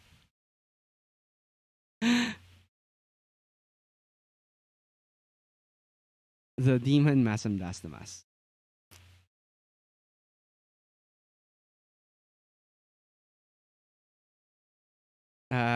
Just so you can see like how demon creation goes. So demons are yeah, like in most other fantasy settings, they are from a different, like, I guess, plane of existence than the native realm. So because demons are so varied in form, they have RNG, you know, means of creating them. So let's go with this. Let's see where it leads. Um, First up, we roll for the demon's form. So red is ones, blue is tens.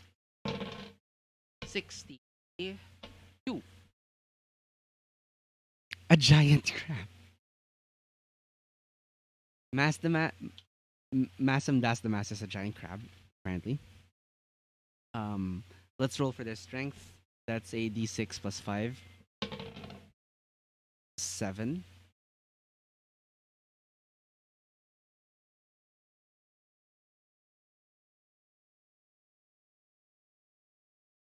Strength 7. Agility 2. Wits 3. Empathy. Armor. I think we roll again. Yeah, d6 plus 3. Wow, giant crabs have potentially the highest armor of any of these monsters. 1. So he's a soft shelled, slightly boiled already. Um, Giant crab. Okay. His ability. All right, let's see. See what he can do. This is again. Uh, this is again a D66 roll. 5. 35. 35.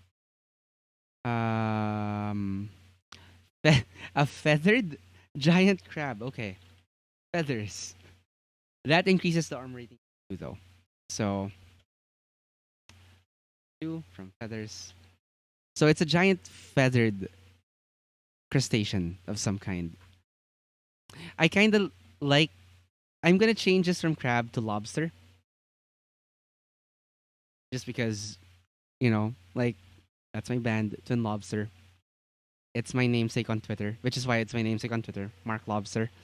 So it's a Massum Das the Mass is a giant lobster with feathers that provide it with more armor. I guess it's like steel feathers or something. Okay. Um, the attacks we roll twice on this table. Then it's a lobster with a peacock tail. I like it.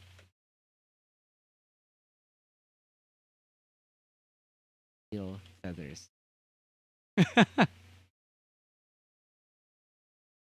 um. Okay. Let's just um. This was a ability. The attacks will roll twice on this table. First roll. 50.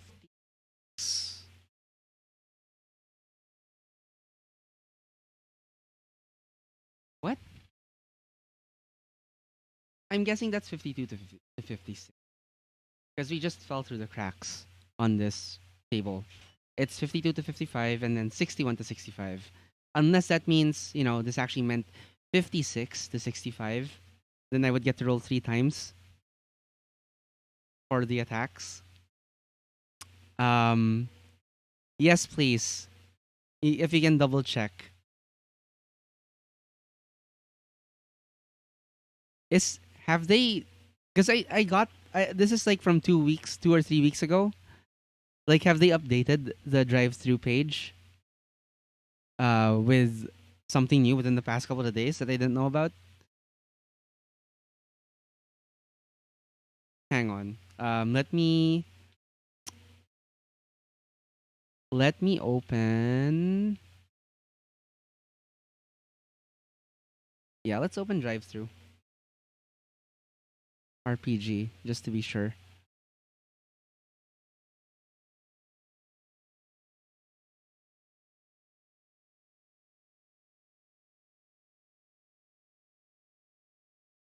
Drive through RPG. Yeah, see, they missed. Like, can you report that? Could you report that to them? Um, is that something we can do? There's a missing number on the demon attacks table. Like whether it's 52 to 55, or you know, or if roll three times is meant to be. I'm guessing it's yeah. I'm guessing it's supposed to be here, but yeah, it's missing that number. I'm guessing it's supposed to be 52 to 56.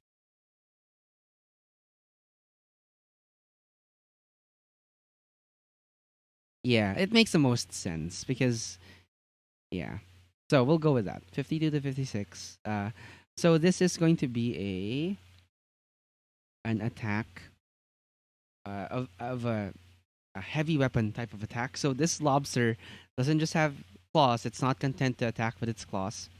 It has to it has to use it has to have like a freaking, let's find out what weapon that is. A freaking number three. A heavy warhammer gripped in one claw. Or maybe like there's a human arm sticking out of its chest with a heavy warhammer. Um that does a base dice of d6 plus 5, 11 base dice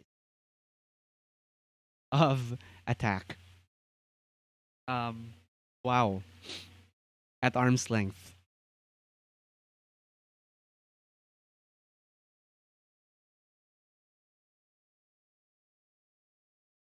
Interesting. Let's roll for its second attack. That is a 32. What do we get? And it has tentacles.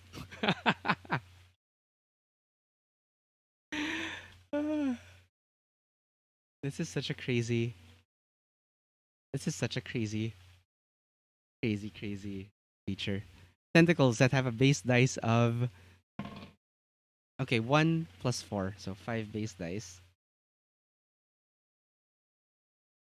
Um. All right. So the purposes are to either damage or grapple. Oh no. Okay, that's just damage rating. Grappled is always a part of it. 2. So yeah, damage 1. What is the for a heavy warhammer? Heavy warhammer. Damage 3. 3 damage. This is going to be 1 damage and then grappled near near range. Okay, yeah, great. It has tentacles. This is providing us with a very colorful mental image. Special ability. Let's roll on that. D66 again. 5. 65. That can't be good. 65 gets us 2 rolls on this table. Okay. First roll is 14. Immune to weapons. What? Only unarmed attacks and spells can hurt the demon. Why would unarmed attacks affect it, but not weapons?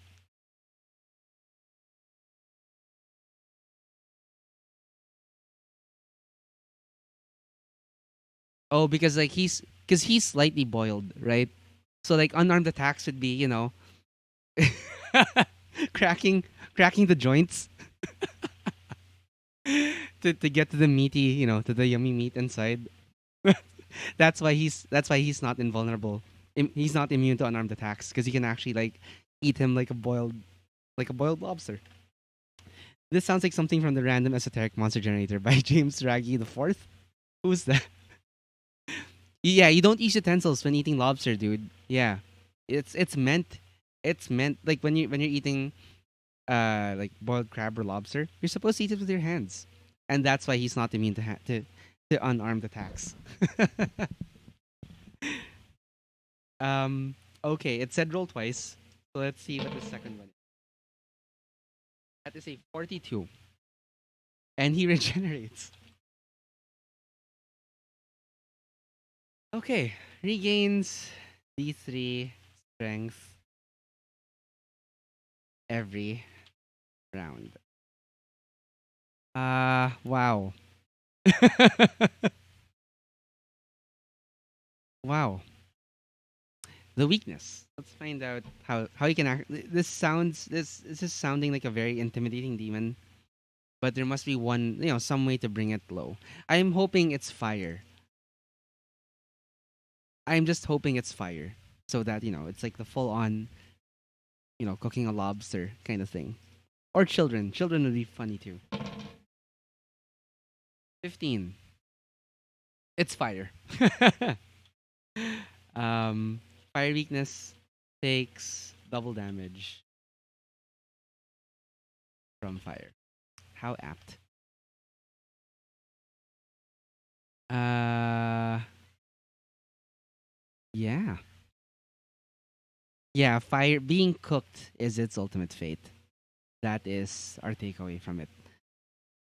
So we're gonna add some skills. Let's label all of these properly. Feathers are a ability. What does that mean? Like, how is that different from like it uses feather? Yeah, okay, fine. The feathers. Um, like, does it have to take an action to use this? Is that what it is?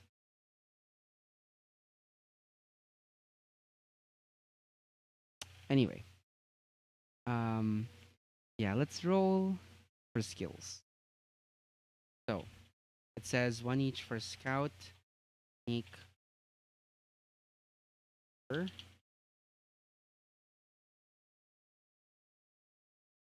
we're gonna roll 1d6 each. 1d6 minus 1 rather. 6 minus 1, 5 for scout. So for sneak, that's a 3 minus 1, that's a 2. Move, another 2. That's a 1. Insight, that is a 1. And manipulation, a 2. And that's it. That's our demon. Yeah, it's a hunter. Um this is our demon, Massam Das the Mass. Is just a giant lobster with a peacock tail of steel feathers. Quite not that strong, not like super strong. Because it's already partly boiled. It escaped, its dimension, a fiery death in its dimension by crossing over into this world. Um, it's also not super. It's not very quick on its feet. Um, and possesses just decent like intelligence and empathy. Um, it's got yeah, like its armor isn't that strong, but it does have feathers that kind of augment that. Um, it carries with it a war. I'm thinking like maybe this warhammer is like still a natural weapon. It's like like the pistol shrimp. Like it's got that like club like appendage for one of its claws. It's 11 base dice. Um, for attacking, meaning it rolls like 11d6 to attack. Um, it does a 3 damage base. It's an arm's length attack, but it also has tentacles, which are I guess it sprouts from maybe what its chest, or like it's it's the whiskers, the lobster whiskers. Um, those that's a 5 base size attack, just 1 damage, but it will grapple things, and it's how it draws. It's a near range attack, so it's like slightly farther than arm's length. That's how it draws prey, in to whack with its heavy warhammer. It's immune to weapons because, yeah, only unarmed attacks and spells can hurt this demon. And it does regenerate. It also, if that's not enough, it regains D3 strength every round. But it will take double damage from fire because that's how you beat a lobster, by cooking it in its own shell. And sure, I'll post this in over in Discord, on the Dicecast Discord. So where would I put this? I'm just gonna put it over in general, I guess. Um, yeah. And I'm gonna,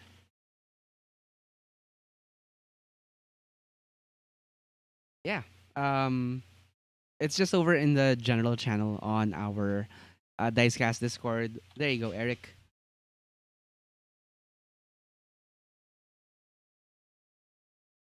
Why didn't the name push through? Anyway, there it is. There it is. Massum Dastamas, the lobster demon. Yeah, I guess that's it for today. So in on the stream, we got a peek at, I guess, the life path system of creating characters in Forbidden Lands. It's called Legends and Adventurers, where you can flesh out player characters and give them unique backstories with, just a handful of die rolls. Pretty cool, actually. But also in this document are tables for creating dramatic legends and dangerous monsters in Forbidden Lands. Um, but yeah, this is the player's handbook and the GM's guide are also very, um, already like very formidable and meaty, um, meaty documents in themselves. Where, yeah, I think, like, um it's a really good game. I can't wait to run it. So like I mentioned earlier on the stream, I'm planning on running this via Discord slash Roll20 at some point. Okay, I'll look into the DM's guide. Sure, like a few more minutes. So like I mentioned earlier, the DM's guide will does contain like a very, um like the a lot of the background you need to understand the setting, and like, um how to run a game in this setting and how to flavor games so it matches the setting. It's pretty cool. Um, the the history part goes from page 16 to page 35. It's not that daunting of a read. I found that I usually zone out when I'm reading, like timelines, histories in for game settings. This one was pretty easy to follow. Um, you may want to take note of, I guess, names as you go along, because these are names that will pop up in random encounters, as your characters are as your player characters are journeying through the Forbidden Lands. Because, yeah, I mentioned earlier, what I love about encounters in this game is that they don't just give you things to fight. They are all like tied into the history, into the lore somehow. Like, for example, you've got, okay, for example, number three would be the Orcish fugitive. So there are orcs who are on their way back to their clan with a captured fugitive, um, um, a fellow orc who ran away to seek their own destiny. Like, why would orcs do that? Like, You can, if you can read up on like why orcs, uh, why this might be a how you can flavor this in the game. What's one of my favorite ones is I like this one, the Great Insulter. Like all the orc encounters are very funny. So there's also um where is that one?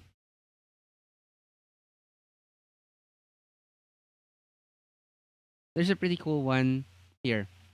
Terra Malda. So this like essentially a walking suit of armor, like very Sauron like in the LOTR movies. So a walking suit of armor of essentially a ghost who was cooked, killed and cooked inside that armor. Um, yeah, and it escalates every time your characters roll this. So there's something happens in the first meeting. The second meeting is somewhat different. Third meeting is different again, and the fourth meeting, yeah, it's the ultimate, you know, expression of this encounter. And yeah, it's like I like it. I like it a lot. So yeah, it's a hex crawl game. So that's the details are here in the player's handbook for how the hex crawl works. So you get to when you're journeying through the Forbidden Lands. Um,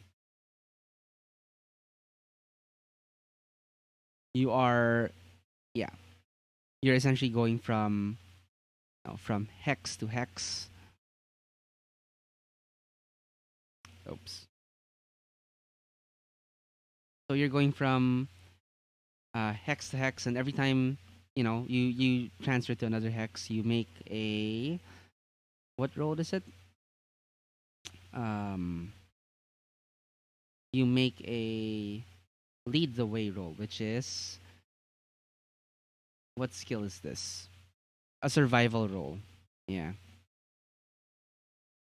To see what happens if you fail it. There's a mishap, quicksand, block terrain, loss, and so on. Downpour. They all have different effects. It's all really, it's a really fun hex crawl. And it's what's inspiring me to make my own. It's not yet a hex crawl. Like right now, the prototype is going to be pretty linear, like in the sense that FTL is linear, but still procedural. So I'm borrowing a lot from this game, taking a lot of inspiration from Forbidden Lands and making my own game, which is called Daluyong, and which is a submission to the Hilagyo Game Jam over on itch.io. So yeah, um, I'm jumping back and forth here. Like it must not make a lot of sense. I apologize. I'm already like pretty low energy. Like I'm winding down. I haven't eaten lunch yet, so I might end the stream here. Um, is it still free over on Drive to RPG, or has that opportunity passed? You can check it out. Go to Drive to RPG. Look for Forbidden Lands. It was free a couple of days ago, I think, or was it last week? I'm not sure if the promo is still up, but yeah. Um, you can. It was only a 24-hour thing. Okay, so that's passed.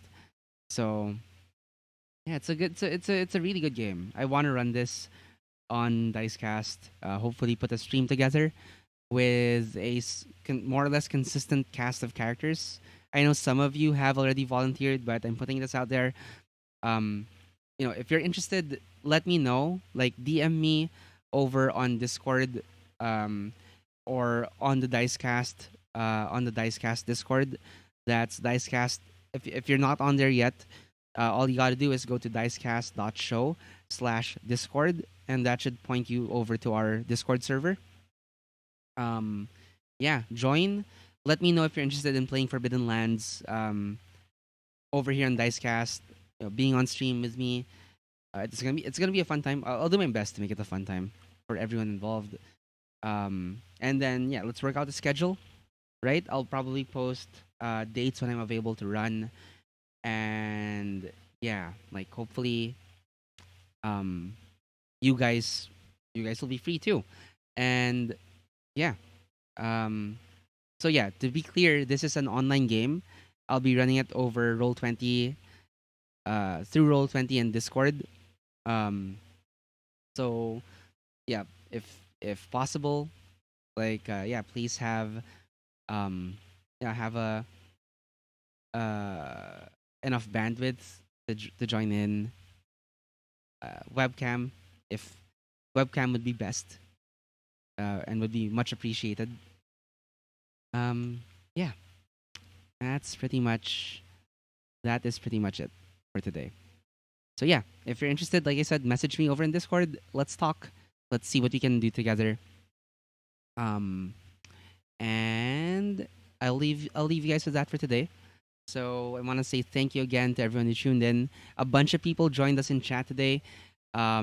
We had Beatrice Francine over on Facebook, as well as Don Corpus. Thank you for tuning in. Sarah, for renewing your subscription to Dicecast over on Twitch. Thank you. Um, and the people who've kept me company for the most part throughout the stream. So we have Artificity, Crownary, um, Erwin also was here for a bit. Maury, um, Eigen, thank you as well. And of course to Santagoy. Thanks for joining me on stream, guys. I really appreciate it.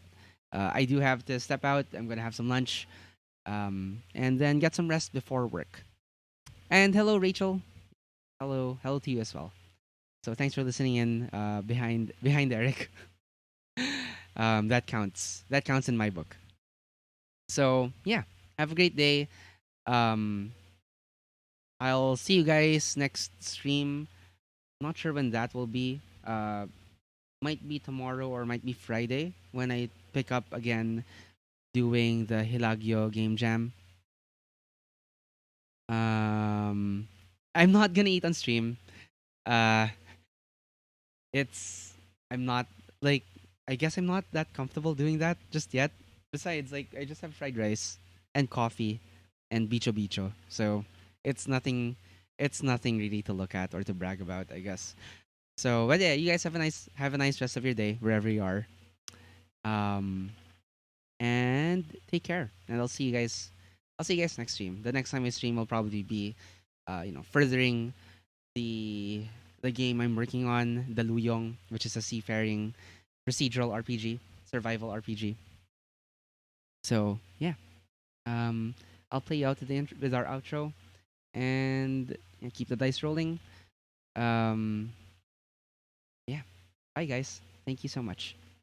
Oh, before we end, um, yeah, we posted about this at the start of the stream, but there is a fundraiser going on for to help Briarwood Crafts and the tavern find a new home. They've already raised. Wow, congratulations. I mean, like it's good to see that people have already donated. So they've already raised $120 of their $400 goal. So yeah, they had a fire over at their place and they're looking for the money is gonna go to helping them essentially like pick themselves up, put themselves back together in terms of finding a new place to rent, replacing the furnishings that got burnt up in the fire, living expenses to help tide them over you know until they get back up on their feet, and for helping them take care of their cats. So yes, wow. All right, so there we go. We've got already um a bunch of donations. JP himself donated with a message to take care from all of us at Dicecast. So yeah, Karen and everyone at Briarwood and the Tavern, please take care. Um, hopefully the community can it would be nice to see the community come together for you guys and help you out. So take care, and to all of you out there, also take care. I'll be signing off. Bye.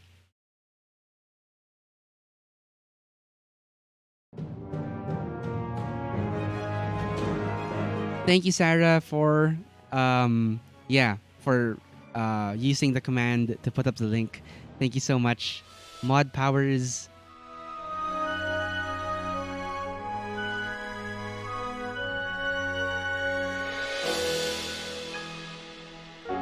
All right, bye guys.